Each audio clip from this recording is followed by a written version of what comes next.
Hi, my name is C.Pruett.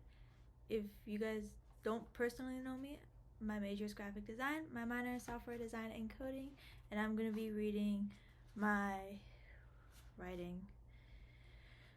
What does my silence say? I grew up learning how to hide. Part of it came from having a speech impediment. Words felt like obstacles, heavy and unreliable. Another part came from teachers who didn't really know how to teach me. They tried, but I always felt like I was sleeping just outside the edges of what they understood. So I built a mask early. Not a physical one, but a quiet one, a colorless version of myself. If I didn't need to speak, I didn't. If I didn't have to be seen, I faded into the background. Silence became the safest costume I knew how to wear. But the thing about masks is that they only hide what the world can see, not what you carry. As a child, silence became my answer to everything. When I didn't get my way, when I felt overwhelmed, when emotions felt too big for my small body, I shut down.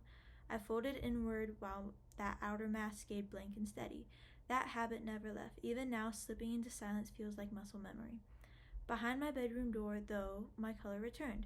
That room was the only place where my mask didn't follow me. The hallway outside might be bright and loud, voices drifting, doors opening and closing, the hum of the TV, but inside the air softened.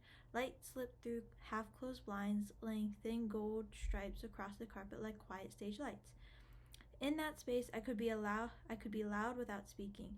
The carpet became a runway, the dresser a stage, the dim glows a spotlight only I could see. I acted out entire worlds, some from shows that didn't exist, some pulled straight from my own imagination. The room was always cluttered in a comforting way. Piles of books, scattered clothes, blankets never folded, half-finished drawings taped crooked on the wall. The chaos matched my mind. It felt alive in a way nothing outside that door ever did. It was the one place where the colorless version of me stepped aside and the real me, the vivid, full-spectrum me, finally showed up. When I was angry, speaking felt impossible. Instead, I wrote. I scribbled on a note, slid it under my locked door, and sit crisscrossed on the floor waiting for my mom to slide her response back. I remember the sound of paper brushing against the floor more than anything she wrote. It meant she understood that silence was my first language, but she always wanted me to speak.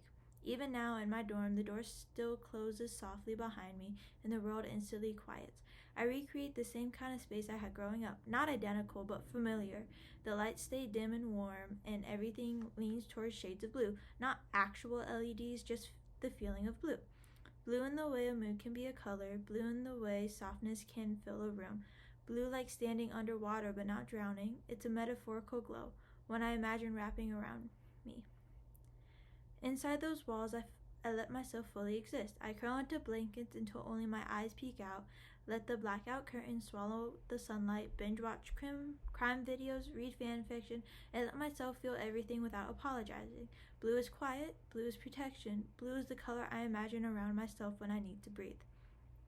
Sometimes I picture myself in Stark Tower, surrounded by heroes, Thor's with his Pop-Tarts, Clint's hiding in the vents, Peter Parker climbing the ceilings. Those scenes felt more real to me than the noise outside my door. It wasn't just escapism, it was a refuge, a world where my silence didn't need explaining, a place where I didn't need a mask at all. But the moment I step outside my door, the colorless version of me comes back, the quiet, muted, careful version, the one who didn't read fan fiction in public, didn't listen to crime videos out loud, doesn't let anyone see how much she feels. Out there, I play the role the world expects me. In here, I get to be myself. My uncle was the first person to bring up my real color. He made me laugh, taught me how to fix things, and nudged me into parts of myself I usually hid from everyone else. His presence reminded me that sometimes the people who see your color aren't the ones you're assigned. They're the ones who choose to notice. Silence for me has never been empty. It's been its own world, a space between the mask and the self.